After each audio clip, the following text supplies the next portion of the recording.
Roxo Media House. Jeff Wilson started covering the Texas Rangers in 2008, though he'll never forget 2021. Out on his own, he decided it was time to do a podcast, but his wheels were spinning until a nerd came along. There's no going back now. Welcome to the Texas Rangers Baseball Podcast. Here's your host, Jeff Wilson, and the recliner nerd himself, John Moore. Hey, everybody, and welcome to the Rangers Today Baseball Podcast. This is episode number 72, and today, Joe Barlow. Joe Barlow's going to follow us, is going to come on with us from spring training, where Jeff is right now. But, hey, this spring training episode is brought to you by Premier Properties. Whether you're buying, selling, leasing, or you need property management, go to Premier Properties at swdallasrealty.com. That's SW, like Southwest, dallasrealty.com, or call me. I'm part of it. And hey, listen, in all seriousness, if you've ever thought of investing, that's what I want to touch on today.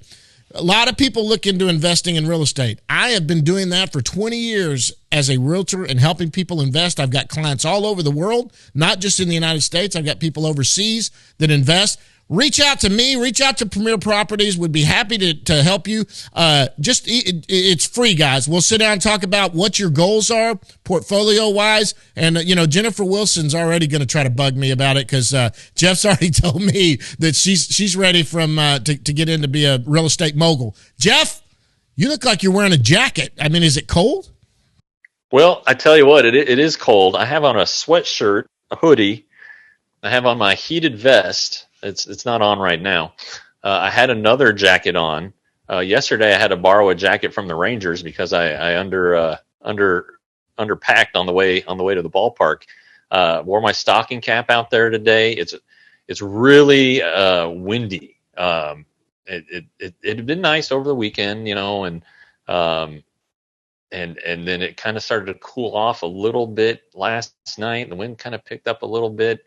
And then today it's like 50, 52, windy as heck, and just really not a pleasant day. The Rangers didn't do much outside today because the winds were so strong. They did do pop-up drills, which is pretty entertaining. Just as they took advantage of the wind to maybe get a little practice in.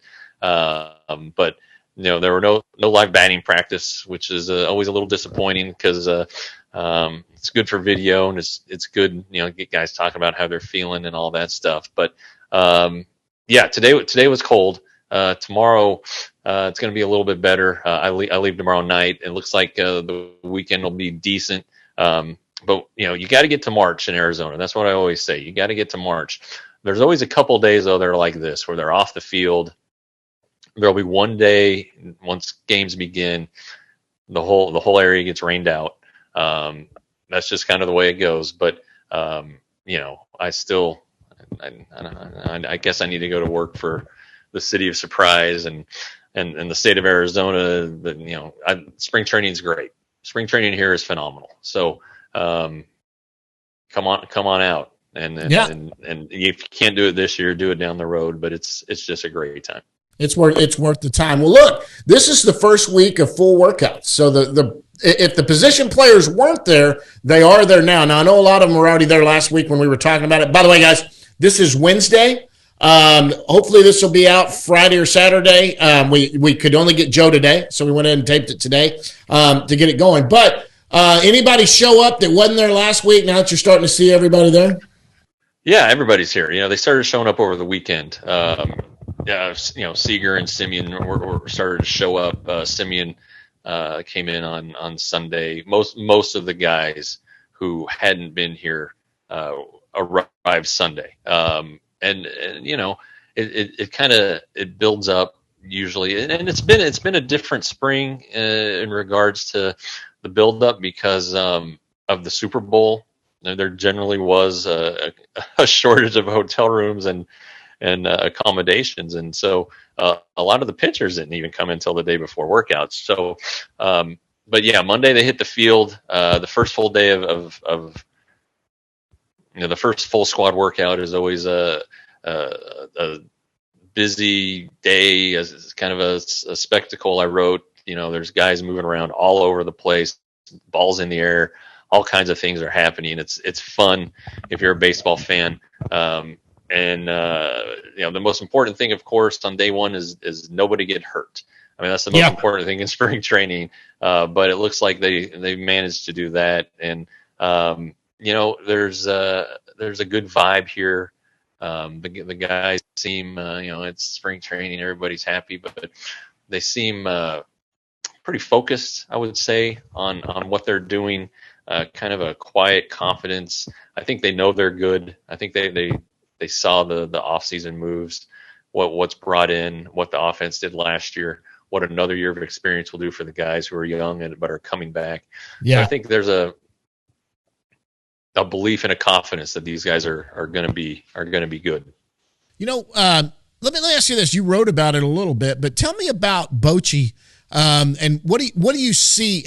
What's he doing during the day? I mean, I know he's got a golf cart. Those knees aren't the greatest that he's got. So is he like just going? You just kind of seeing him everywhere? Is he just zipping around everywhere? Or tell me what he's doing. Well, he doesn't really take the golf cart except from the clubhouse back and forth, or if he has to go from the 4-pack of fields on the back fields to the two main fields on the back. So he'll cart it there, but he walks around, he goes up to the cage, he watches guys hit, he'll watch guys pitch.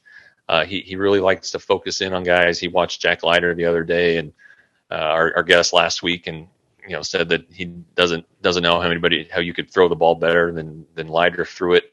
I guess that would have been Monday. So he definitely gets around.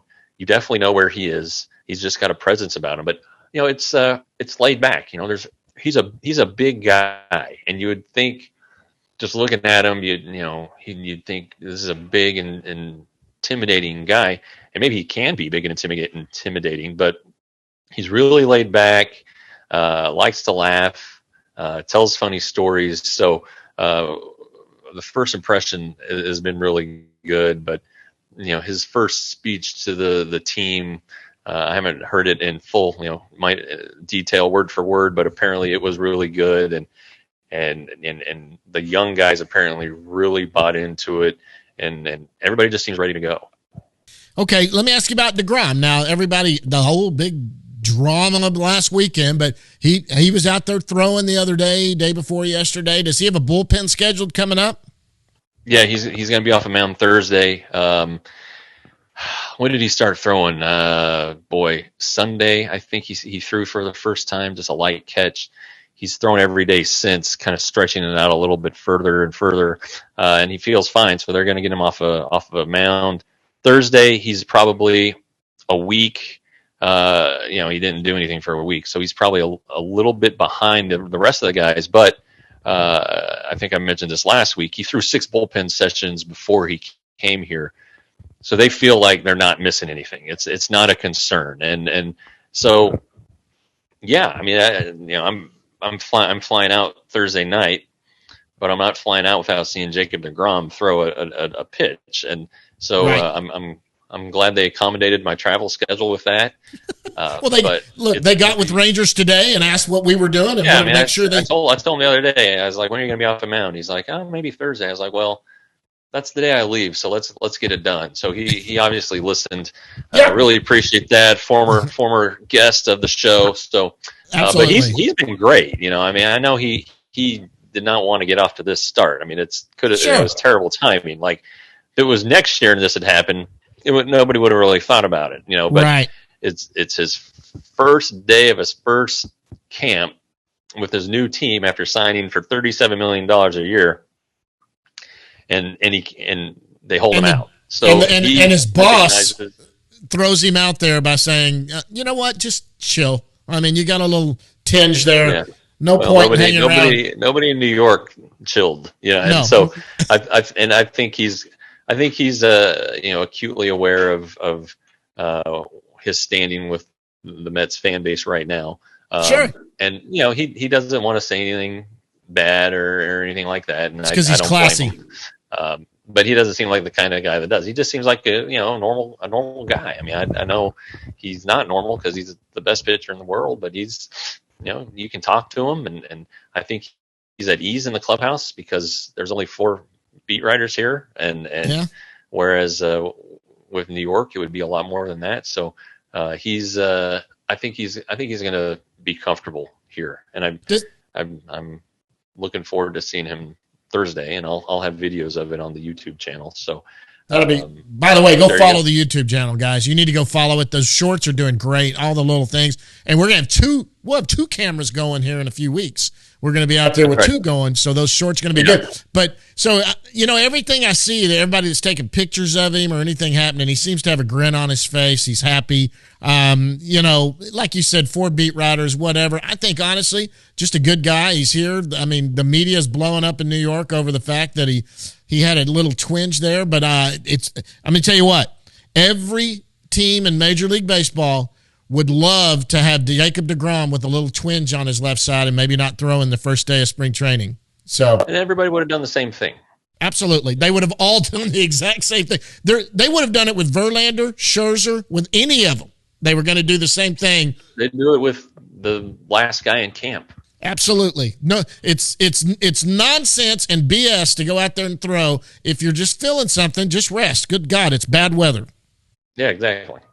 Exactly. All right, so who else we need to talk about then? I mean, have you had a chance to talk to Grossman? Have you talked to him? I'm sorry? Have you had a chance to talk to Grossman? A little bit. Just the day he arrived, he seems pretty. He's a veteran. He's went to high school in Houston, Cyprus, and he's he played for the Astros. That was his first team, so he's already. He's now wearing both Texas uniforms, which is good. But he seems pretty businesslike. He was excited to be here. All that stuff, said the right things. But he appears to be fitting in just fine.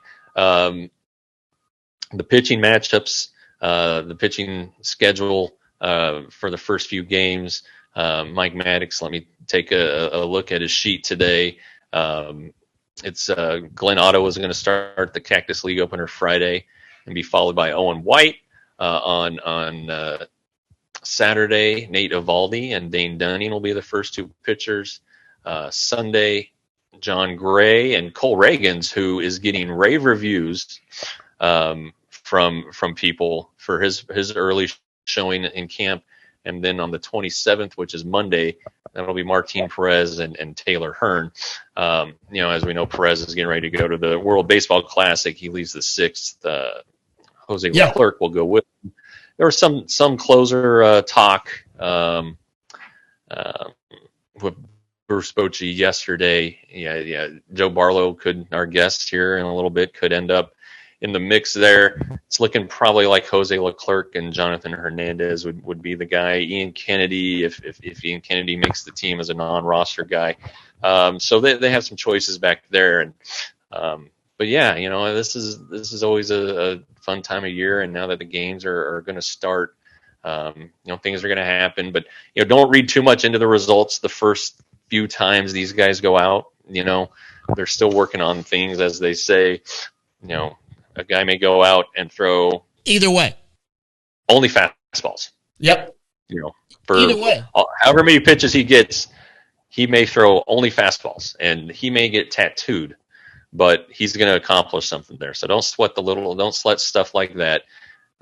These guys know what they're doing, and vice versa of that. If Owen White goes out and strikes out the side on 9 pitches, he's also out there doing his thing. And sometimes hitters are working on something, maybe trying to do stuff. It's not, while that's great and that looks great and it's fantastic and we're all happy and doing all of that, on both sides of it, spring training, you really got to get into the games before you really start to see people. They're getting to where they want to make it like game situation. And then also don't be lured into somebody's terrific spring performance out of nowhere. Like let's say Owen White goes out and throws 2 perfect innings. He's not going to make the rotation. He's not going to make the team. All right. Exactly. There are guys who, if Clint Frazier is hitting 400 going into the last week of camp, he still has a lot of work to do to make the team. So, yep. And these games, the stats are hard to, you can't really judge by stats because, when the backups are in, they're facing backups. Yep. You know, some of them may be facing guys who've never pitched above A ball. You know, Sure. and of course, the guy who's been at AAA and maybe had a cup of coffee in the major leagues is gonna own that guy. Yeah. So it's really, you can't read a ton into the stats. You know, if it's last 2 weeks and starting pitchers are dialed up and they're going 5 innings and you get a guy who's just smoking everything, then yeah, you can get excited about it. But it's still even then there are guys who are still trying to work on things. So you know, especially if they know they've made the team. TR in his last memoir called Spring Training the greatest marketing ploy in sports history. And it kind of is. I mean, it's great for tourism, but it does generate interest in the teams and everything. But ultimately, all that matters in spring training is health and being able to command your stuff. And W's and L's don't count. That's all that matters. Yep. W's and L's do not count. If the Rangers lose the first 7 spring training games, it means nothing at all. If they go 32-0, it means nothing. It means nothing. Doesn't mean that they're coming in and they're going to win. It means nothing. But don't get me wrong. There's good and bad in every game that they're going to be watching. There's going to be guys that go 0 for 4 that are going to impress the hell out of Bruce Bochy and go the way his at bats were, the way he worked the counts, whatever he did. Anyway, so look, we're fired up. I know you're fired up. You get to come home for the first time doing that. Anything else we want to talk about before we get Joe in here? No, I think we're pretty covered on the major league side. You know, it's going to be. Yeah, you know, sit back and watch and have a good time. And like I said, I'm out of here on Thursday, the 23rd, which is tomorrow. Which, if you're listening, might have been yesterday. Right. But we're coming back. You know, Rangers Today has a phone. It turns out I have this phone right here that has a lot of phone numbers. So if something hits the fan, or even if I just need some questions answered, people are going to pick up an answer. So go subscribe to Rangers Today for $5.99 a month, $35 for 6 months, or $60 for a whole year, from like the day you sign up, 365 days later, not just the rest of this year. So it'll be February to February, or whatever day it is you're listening to this. You get great stuff. And we have some opportunities maybe to get some more stuff happening here on the YouTube channel, which would open the door to more stuff happening on the website. So look, it's worth it, and it's so much cheaper than everybody else. So absolutely, give it a whirl. Yep. Hey guys, listen, we're going to go to Joe Barlow here right now, but like he was saying about that, on sponsorships too. Sponsorships too. If your business or your company, they're wanting to throw some advertising dollars out there, and maybe they want to do something with the Rangers, and it's just a little, too much money to go out there to Globe Life Field, but they want somebody that has the in with the Texas Rangers and working with them, point them our way. That's a good way to get some free subscriptions maybe to the website. If your company does something, we'll work some stuff out. But get them a hold of Jeff. Get them a hold of me. You can email Jeff at jeffwilson at rangerstoday.com. We'll be happy to put some proposals in front of them and come out and meet them. But right now, guys, in this Premier Property spring training coverage, we're going to be back right after this and talk to Joe Barlow, Texas Rangers right-handed pitcher. Rangers Today spring training coverage is brought to you by Premier Properties. Whether you're buying, selling, leasing, or have someone manage your real estate, Premier Properties is the place for you. They've been serving the DFW area for over 30 years, plus they manage my property, so I should know. If you have any real estate needs, call them at 972-298-4000. That's 972-298-4000, or go to swdallasrealty.com. That's SW, like Southwest, DallasRealty.com. That's Premier Properties, your Main Street realtor. All right, guys, and joining us right now from Surprise, Arizona, sitting with Jeff Wilson, who's there covering the team, it's right-handed pitcher Joe Barlow. Joe, what's going on, bud? Just trying to stay warm right now. We got some cold weather that has came through the last few days. Hopefully it'll warm back up to the 80s. It's been awful. It was nice Saturday, Sunday, and Monday. It was okay yesterday, right? Yeah. Decent.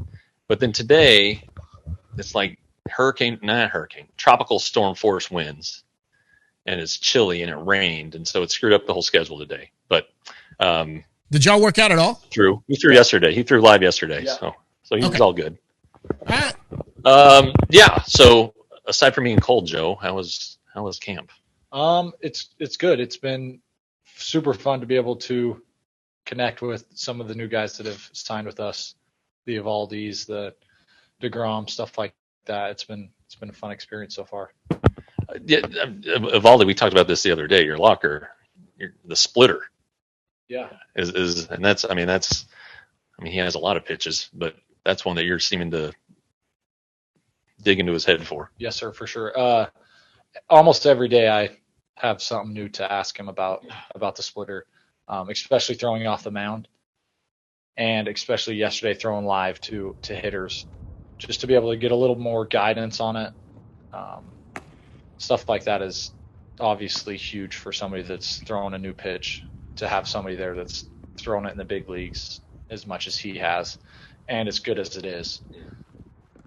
Just to kind of get some different ideas on how you want to throw it. Sometimes it's not the grip. Sometimes it's just like, hey, aim at the plate instead of at the glove, or whatever that may be. So it's nice to have guys like that. Was this something you started working on in the offseason? I know you've tried it in the past. When did you decide, all right, it's time to go full with this split? Right when I was about ready to get off the mound, I decided to go drive line, opened up a place in Scottsdale, and I wanted to go over there just to get some numbers behind my fastball, my slider, all that stuff after the wrist surgery, just to be able to gauge where I'm at. And Chris over there mentioned to me the splitter. He went digging from some of my minor league stuff, and he came across the splitter that I threw 4 or 5 times. And he was like, hey, this could be something interesting. So we might as well, while you got time, throw it, see if there's anything there or not. And the first time throwing it off the mound there, it was like, wow, this really could, and then the second time it was like, that wasn't like the last time. So it's just kind of mixing and matching and being able to kind of play that back and forth game with it to dial it in and make it more consistent. And how does it fit into your repertoire? I mean, it goes a different way, I guess, than. Yeah. I think it'll be good because I don't throw my curveball very often. So I'm pretty much fastball slider. And if you eliminate one, you got a decent chance of seeing something else. But being able to throw another off-speed pitch that's not like the slider or the heater, it really changes the whole dynamic of an at-bat, where they have to respect 3 pitches instead of, hey, spit on the slider, wait for a heater. Chances are you'll probably get one, and vice versa too. So now I think it just completely changes the dynamic of approaches, situations, stuff like that. Yeah. You mentioned the surgery, and we talked to you about it the other day at your locker, but you had surgery on your wrist to help your thumb or in your index finger, pointer finger. Yeah. So I had this thing, we found out I was born with it from what we've researched. It's called Lindbergh-Comstock syndrome. I think they said like 25-30% of people have it. They just don't know. It's where the tendons in the pointer finger and the thumb are kind of fused together, and they work together instead of being able to separately move the top joint in the finger, which caused me to spike my fastball more with just the index finger. And then the middle finger was coming off of it like you would normally. So in that findings, we decided to just kind of go in there, clean up the tendon a little bit so that they could work separate and hopefully relieve the blister pressure ulcer issue from last year. So I guess, you've been pitching for a long time, but I don't remember you having blisters. Was last year? Did it does Lindbergh-Comstock get progressively worse as you get older? Yeah, that was interesting too, because that's what we brought up too, is like, why now? And if you remember, I had a little bit of an issue with it in 2021 when I got called up. I went on the 10-day for a short period of time. And I think we kind of chalked it up as like in the big leagues, it's not you pitch and then you get a day off. In the minor leagues, you rarely go back-to-back days. Your workload is just looks a lot different. And then when you're throwing good in the big leagues, they get you the ball as much as they can without putting you in a bad situation. So I think just the workload management of the finger could be the reason why it kind of popped up now and not in the past. So you came up, you saved a bunch of games last year, and you started dealing with some things. How do you see your role this year in the bullpen? And everybody talks about the starting pitching. The bullpen's got some great arms, and it's not just at the big league level. There's some guys who are going to be at AAA who have great arms. But how do you see you fitting in, or do you really even care? Yeah, for sure. I mean, it's definitely an interesting dynamic how people kind of have like the pitching staff, but they've kind of made it starting pitching and bullpen. And you see how much starting pitching means for the bullpen, and you see how much the bullpen means for the starting pitching. So if you don't have one, then the other suffers. So I think with the guys that we added this year is definitely going to improve.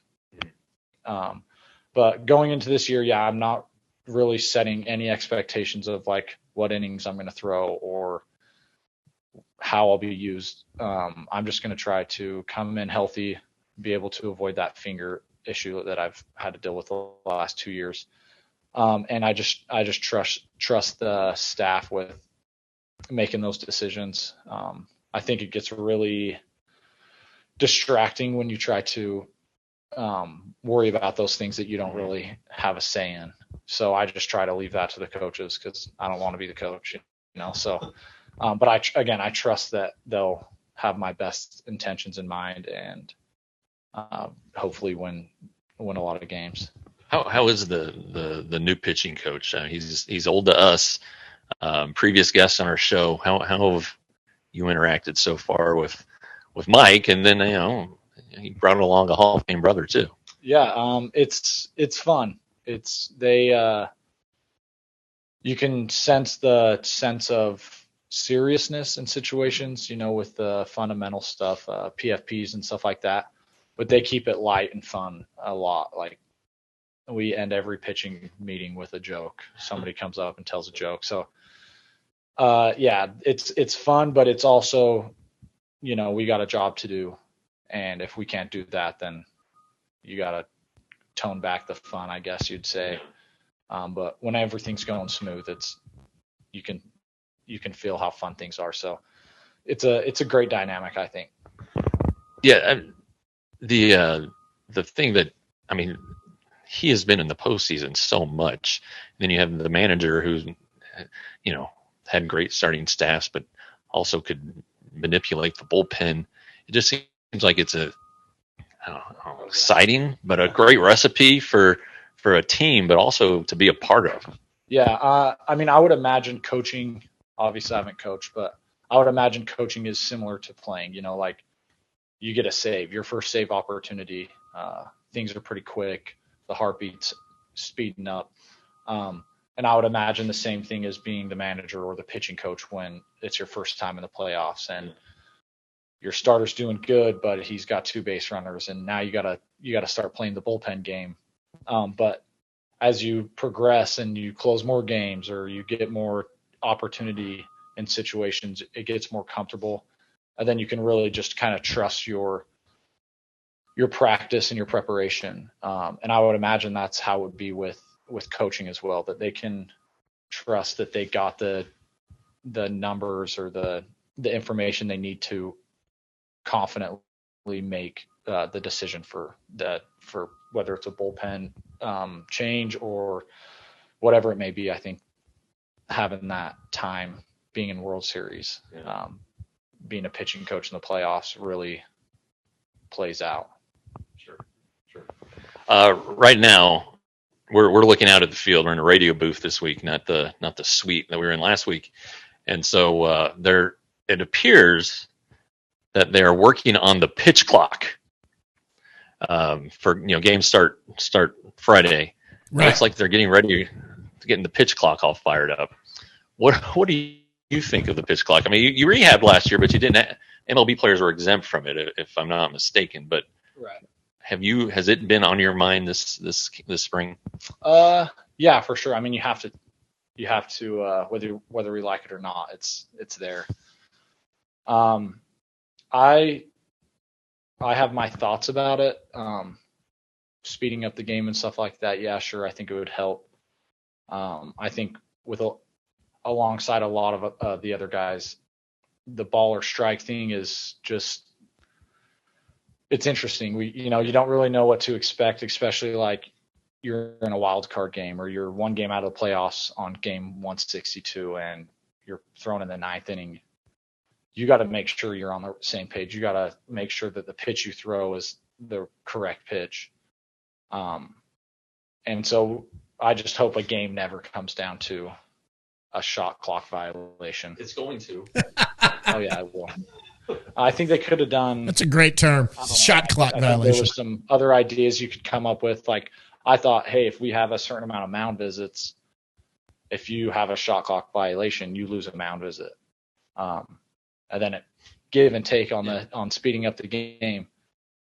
Then if you do that 5 times, then maybe you deserve a ball or a strike. So, but yeah, I don't know. It's we'll see how it pans out, but it would be, I think, really bad for the game for a game to end on a shot clock violation. But I guess we'll see how the fans react to it, and if it helps or hurts, or we'll see. Yeah, a rule or a law is only as good as the enforcement, as effective as the enforcement. So I'm curious. I'm sure the umpires early in the season are going to be like all on it, but like as the season goes along, I don't know. I wonder if they're going to loosen up. But I mean, the clock's going to be right there. There's somebody in the dugout's going to be chirping at him that it's gone out. Yeah. I don't know if there's any wiggle room even. Yeah, it's kind of like the NFL. I mean, if you watch the playoffs, how often do you see the clock get to 0? Yeah. And they snap it like right after you see the double zeros. It's like, but there's no flag. So I would imagine that in the NFL they're pretty, I guess, lenient as long as it's not blatant. If you get it pretty close, then they don't throw the flag. But we'll see. Yeah, we'll see. Definitely see. All right. So the way our show works, this is episode 72. Is that what we said earlier? It's 72. I asked the baseball questions, the real, hold your feet to the fire. The hard hitting. Like you just answered. And then John here, he does not hold your feet to the fire. He has some different stuff. Although sometimes I think guys have more trouble answering John's questions than mine. But anyway, so here we go. All right, I'm ready. All right. Okay, Joe. You know what? Settle something for us. Are you one of 12 or one of 11 kids? What was that? Say that one more time. Sorry. So are you one of 11 or one of 12 kids? One of 11. One of 11. Okay. So by the way, guys, easy question. That was easy. All right. You're from Riverton, Utah, and you went to Riverton High School. Is that right? Yes, sir. Okay. Sir. See, everyone sees how old I am when they look in here. Okay. Did you play any other sports when you were in high school? Not in high school. I stopped playing football a year or two before high school. Our team ran the wing tee, and I was a quarterback, so it was like, what's the point of handing off the ball a lot? So I just stuck with baseball. Okay. I wonder, how many big brothers did you have? That's a good question. 4? You have 4 big brothers. Or 3 younger. 3 younger. Okay. So you guys were, man, I got to imagine your mother probably walked around with tasers trying to keep you guys in line. There's no doubt. Oh, yeah. Okay. So when you were drafted, my mom is a trooper. She's got to be. If I ever meet her, she's just going to get a hug and a high five for putting up with. So where are you in the 11? Are you like right in the middle? I'm 8. You're 8. Yeah. Okay. So okay. One girl, 2 boys, 2 girls, 6 boys. Rattle off the names. 6 boys. Rattle off the names. Charlotte is the oldest. How old? 39, 40. Okay. She's got six kids. Oh my gosh. And then it goes Luke, Josh, Leah, Mary, Sam, myself, Jacob, Daniel, and Andrew. That's cool. That's great. I love big families too. I've got 2 brothers and sisters, but we get, when we had a mixed family at one time, there were 5 of us. Lots to do. Yeah. Okay, so you were drafted in the 11th round by the Rangers in 2016.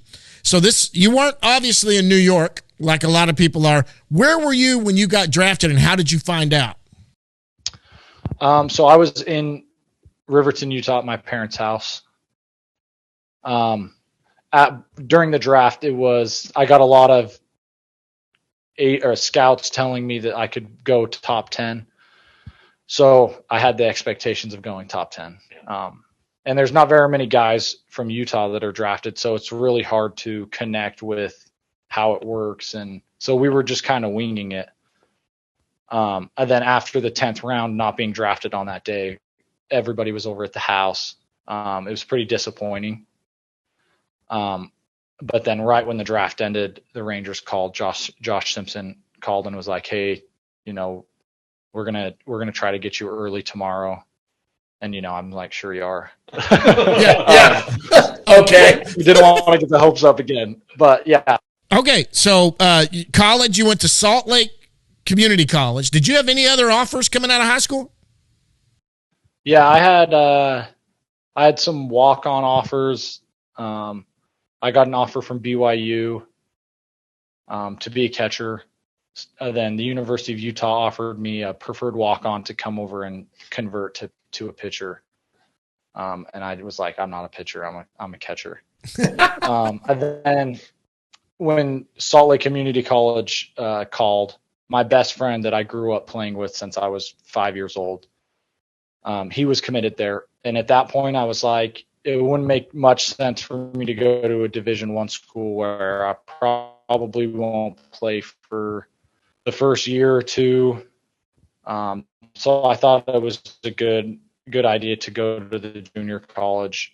And the hitting coach over there I really liked him. The whole coaching staff over there, I really liked. So it made a lot more sense for me.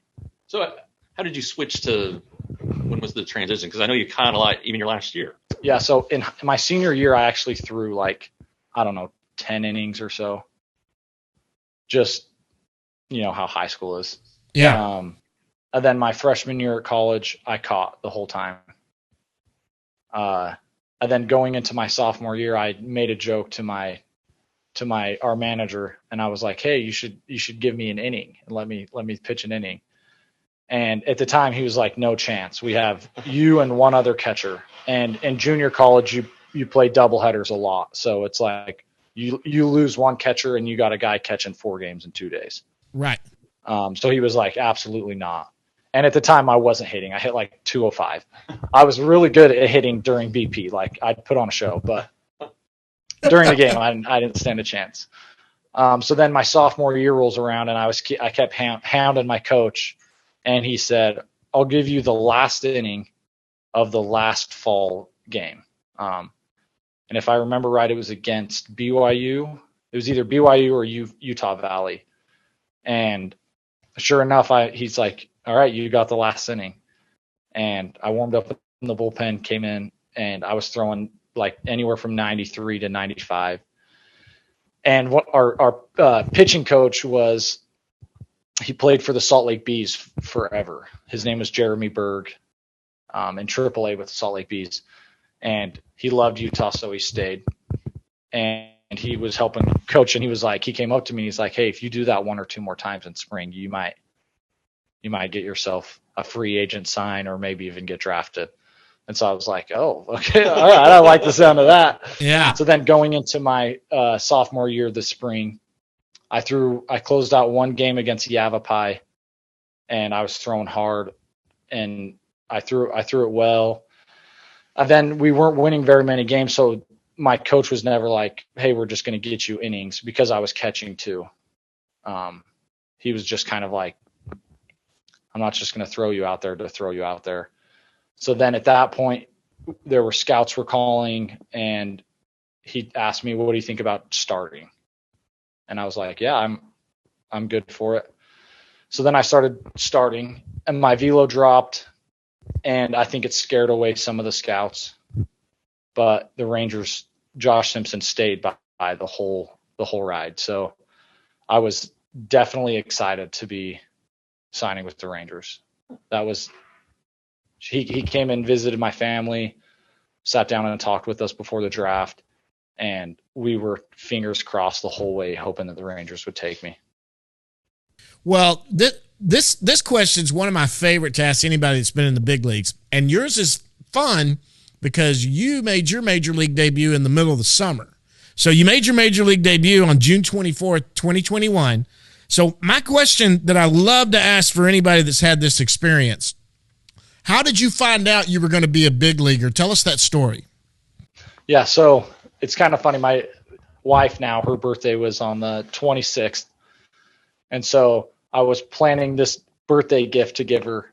And it was a digital picture frame that I had a bunch of people in my family, her friends send in quick, short clips saying happy birthday and stuff like that. And I was downloading it on this picture frame. Yep. And I live with her. So I was like, how am I going to pull this off without her knowing? So after the game, I grab the picture frame. I go into the clubby's office. I'm downloading it. And our manager, Kenny Holmberg, is like, Barlow, come. I need to talk to you. And I didn't think anything of it. We walked into the office, and he sat down. And then as soon as he looked at me, I was like, I either got traded or I'm getting called up. And so my heart stops, like I can't feel my body.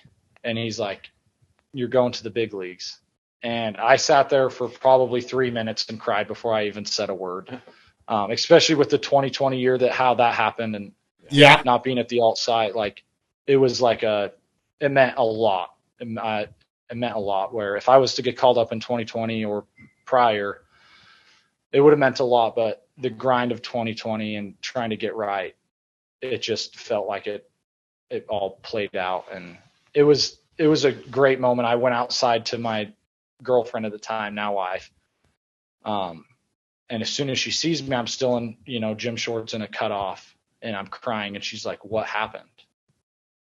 And I remember looking at her and I was like, we're going to the big leagues. And she started crying, and then, just lots of tears. Now, did you make it? Go ahead. My takeaway from this is Kenny Holberg does not have a good poker face. Yeah. I could tell how excited he was. And then our pitching coach didn't have a shirt on, and he was like, give me a hug. And it was like out of a movie. So before we move on, we need to talk about the misses, because they just got married in November 12th, because it's the day after my wife's birthday, the day before my birthday. So I remember. Congrats. Yeah. And her father-in-law is Luis Gonzalez. Yeah. How was it hard dating a major league all-stars daughter? No. Okay. He's been, honestly, since I met her and met the family, they've been so generous and have taken such good care of helping me, especially being in the warmer state where, my parents, what do you do in Utah? Wait for the snowplows to come through the road and then play catch in the road with a brother. But just the insight that he has and the generosity that they have is second to none. They poured into me like they would their own son to try to help and provide training and all sorts of stuff. So it's definitely another family. Like they've been awesome. I mean, he has one of the most famous hit in Arizona Diamondbacks history. Heck yeah, they won the World Series. Famous hits in baseball history. They, off of Mariano Rivera, the guy who can't be beaten in the postseason, and they beat him. I mean, that's pretty cool. Father-in-law. Oh, for sure. He has phenomenal stories, because he was, when you're around the game that long, you're the vet in the clubhouse for 11 years or so. Yeah. He has some great stories of just giving guys hard times, and kind of keeping it light and fun in the clubhouse.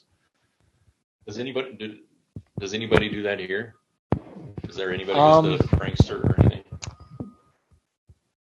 I mean, it's pretty light, but I wouldn't say as far as how they used to do it. And I don't know if it'll ever be like that again, you know, like setting off fireworks in your cleats or, you know, stuff like that. Some of those videos back in the day are like, I have no idea how you got away with that. Well, I tell you what, we've kept you a pretty long time. I want to get a couple more real quick, and we'll get you out of here.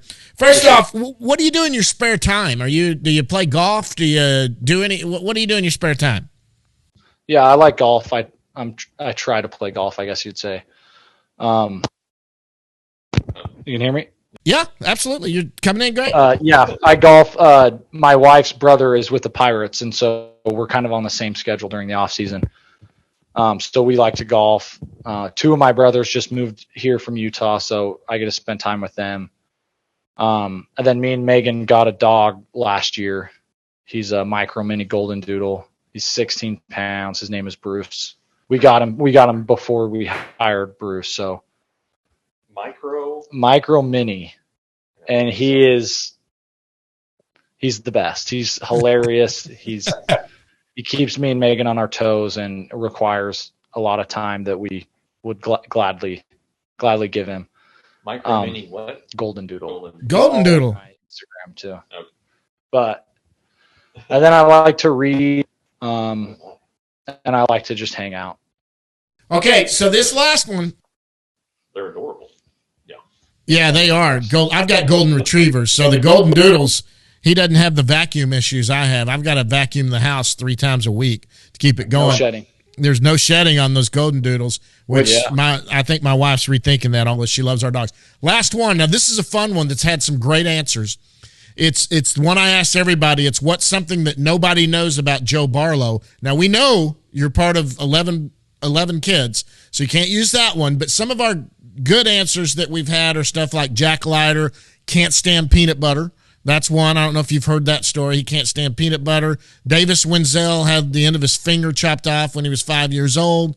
What's some of the other ones? Chris, your GM, Chris Young, he loves true crime documentaries. That's his kind of his passion or his spare time. What's something nobody knows about Joe Barlow? That is tough. I'm a pretty open book. Now I got to think of something good. It can't just be lame. All the build up. That is tough.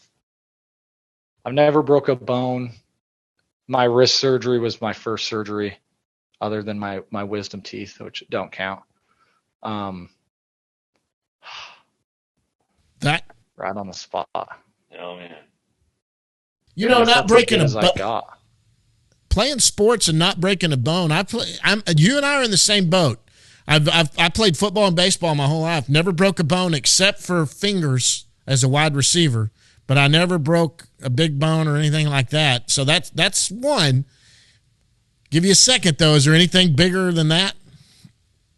I guess I used to wear headgear when I was in like 6th grade.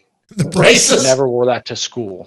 Oh, the braces. My mom has a picture of me. It's like clips in and goes around, straps to the back of your head. I know. She has a I've picture seen of them. it. My brothers send it to me every once in a while just to remind me that that was me in the picture. It's pretty embarrassing. I'm telling your brothers right now, if any of them watch this, you can DM that picture to me or Jeff, and we will definitely put it out on Twitter and let people see what Joe. It's done. It'll be there. Okay, yeah, it'll be there. My brothers are the type of guys where, like, if you were going to go out on a date, yeah, and you get ready, you're leaving your room to go get in your car. If you look good, they're going to say, "You're really wearing that out?" And if you look horrible, if you put your shirt on backwards, they're saying, "Hey, you look good." Go get them. So, I mean, the dynamic with my brothers is hard for some people to understand. Like I've told Megan, if they tease you, they like you. Yep. And I even told Megan when I first started dating her, I was like, "Does your dad like me?" And she's like, "Of course he does."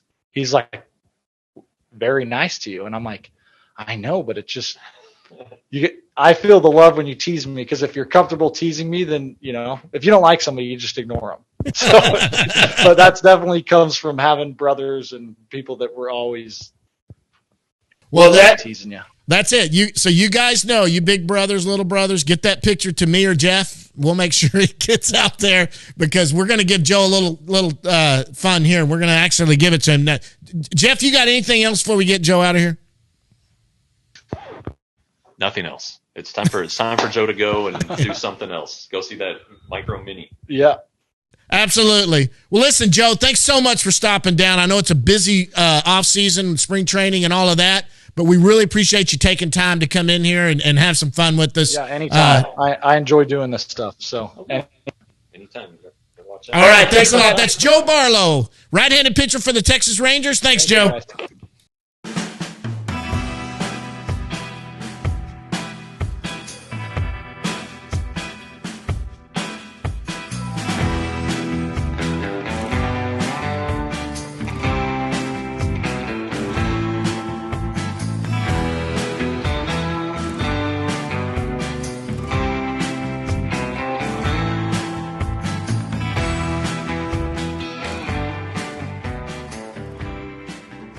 All right, big thanks to Joe Barlow there for coming on with us. But now, guys, it's time to go down in the bus leagues. And, Jeff, let's get into the minor league stuff. Actually, the minor leaguers, when are they supposed to report? I know they're there, but March 5th and 6th is when they'll be here. Then they'll have some workouts. Then they'll have a few days of intra-squad games, and then they'll start playing other minor league teams from around the Cactus League. And we'll be there for those inter-squad games, I believe. Is that when we're there? Yeah, we will be. We may even get one of the first few spring training games for them. Yeah, you mentioned this today in your article that you wrote today at rangerstoday.com, $5.99 a month, $60 for the year, $35 just for the season. But great point, guys. If there's somebody that you want to see some video of, somebody that you want to try to get a question answered, do something like that, reach out to Jeff and I, and we will try to make every accommodation to get that done. We can certainly get video of anyone. But getting a question answered, I'll certainly try. These guys, when they get a break in between fields or something, sometimes they'll stop down, especially if it's a funny one. We'll try to get it out. Okay, so March 5th and 6th, they're supposed to be there, but I know some of them are here now. So who's hanging around there now? Yeah, it's growing by the day.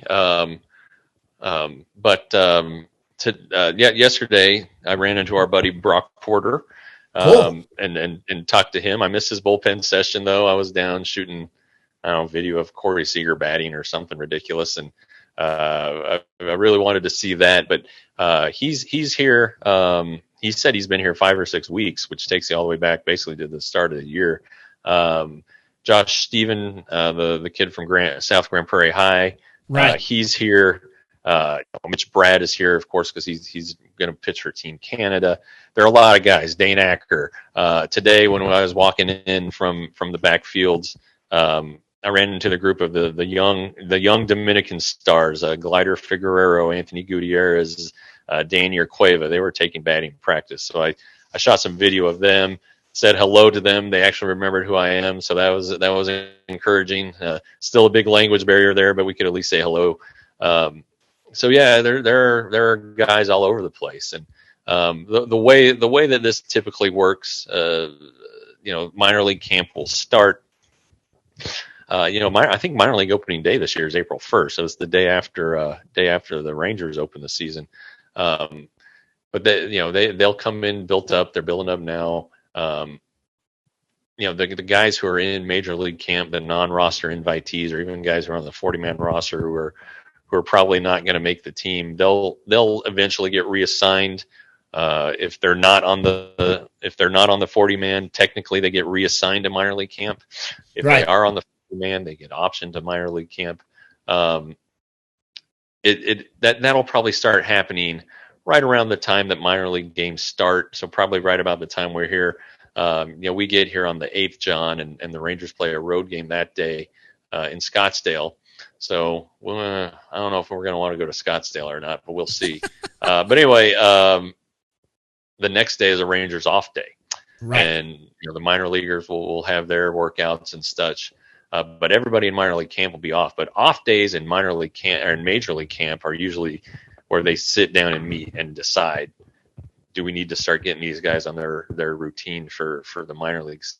So, that next day, the 10th, is when you might see some moves, that big league camp roster getting smaller, and the minor league clubhouse, which is already filled to the gills, getting more guys put in there. And it's guys who it's Jack Leiter, Kumar Rocker, Antoine Kelly, who's been pretty impressive. Guys like that who are going to be in the minor leagues, they'll get pushed out of that big league clubhouse pretty soon.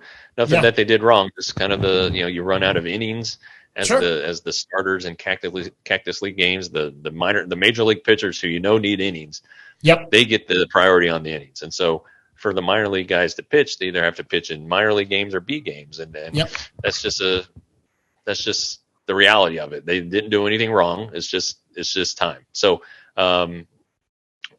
that's kind of how that works. I got an interesting minor leaguer to talk about, actually, because he's back with the Rangers now. You saw him the other day, and that's Joe Palumbo, who is, you know what? I've always liked Joe. Met Joe that first year I started covering the Rangers. One of the first things I ever did was go out to Frisco Media Day as credentialed media, and met Joe. It was really nice. Met his father.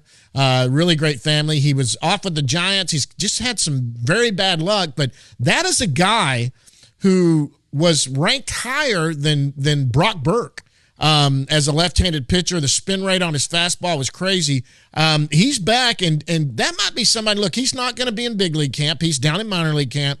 That could go to Frisco and or go to Round Rock and pitch out of that bullpen. That's legitimately a guy we might see here by the end of the year. Yeah, I mean, he if you look at his minor league numbers, they are fantastic. Absolutely. They really are. High strikeout guy. And I think, though, that his just the physical issues he's encountered the last ulcerar colitis or whatever you call it, colitis. And some of the things have been, he has ulcerative colitis, which is hard to manage, but it seems like they're able to manage that. That's why he was never able to keep weight. Right. Why they think he lost strength and eventually would continue to get injured was because he couldn't keep any food. He couldn't keep food in his system. He couldn't keep the weight on. But they think they have that under control. I think you can kind of give up on him starting at this point. Yeah.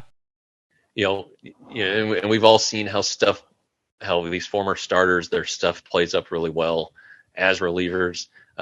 Look, he's left-handed. He's 28. So he's still got a live arm. So I don't throw think mid-90s. There's no risk. I mean, he's not in major league camp. This is a straight minor league deal. So did you talk to him? Maybe he can. What? Did you talk to him? We talked to him a little bit. Yeah. I mean, I had nothing on the record. He was standing in line for his physical. But he said he feels great and he's just happy to have the opportunity. And maybe after being, baseball will humble you, and maybe, he got humbled last year, and maybe he's got a new appreciation for things. But if he can stay healthy, if he can make the AAA team, he's got a chance to grab some attention and open some eyes. So he would probably settle. Yeah, he'd probably settle for AA too. I mean, just get out there and face batters and do it. Or do you think that it's AAA or nothing for him? I'm not sure. If you're 28 and you're at AA, that's generally not a good thing. I would think there'd be places for him in Round Rock. It could buy the Rangers a little time with some of the other guys. They don't feel like they have to push like a Mark Church to AAA. Send Mark Church back to AA and let him work and earn his way to AAA. And there are other guys in that same boat. But look, if Joe Palumbo is pitching well, why wouldn't you try to find a spot for him? Absolutely. And I think he'd settle for anything if you let him pitch. I'm talking about him personally. If they said, you know what, we have a guy at high A we don't want to bring up, go to double A and face batters and do something. Palumbo would probably do it in a heartbeat, just to be in a pro organization throwing the ball and trying to prove that he might could get back to the big leagues. Yeah, and if his deal comes with an out, or Sure. if he is to find if there were to be an opportunity somewhere else, the Rangers would let him go. Sure. No hard feelings, and give him a chance to do that. But yeah, hey, hopefully it happens with the Rangers, because he's just a good kid, good guy, and good story. Anybody else before we get out of here? This has been a pretty good show. I have Barlow on here before we run out. Anybody you want to talk about? Not particularly. I just think that a lot of these young guys, a lot of these, generally speaking, the young pitchers, the Rangers, the guys who are watching the Rangers know that the Rangers have a ton of young arms. It's just a matter of having some of them hit, and they're not all going to hit, and they're not all going to hit for the Rangers. I mean, the Rangers didn't trade anybody this offseason. They have, if they're in contention, they have pieces that they can trade.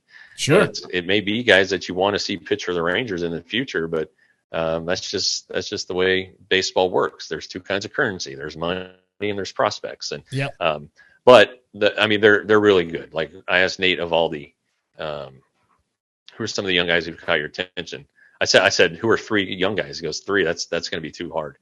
And he named off about 9. And then but uniformly, it seems like Mark Church, Cole Reagans, and Ricky Vanasco are the 3 who are opening eyes, have caught the most eyes. So anyway, we'll see. I'm still informally polling guys. I'm gonna write that story. I don't know, maybe this weekend, but that's always something I like to do. Is once the workouts are over, who's been impressive, and I have a pretty good list going right now. All right. Well, listen, if that's it, guys, we're going to get out of here. Once again, a big thanks to Premier Properties for sponsoring spring training. Again, go to that website. It's swdallasrealty.com. That's SW, like Southwest, dallasrealty.com. Phone number is 972-298-4000. Hit me up at all if you have any real estate needs you're looking at, or investment especially. Jeff, have a safe trip out tomorrow night. I know you're going to have some more stuff coming up. By the time you guys are watching this, he's going to already be back in Dallas before we get ready for our trip out there when the minor leaguers get. Guys, we thank you all for being a part of this one. And like we say at the end of every one of these, until next time, we will see you at the yard.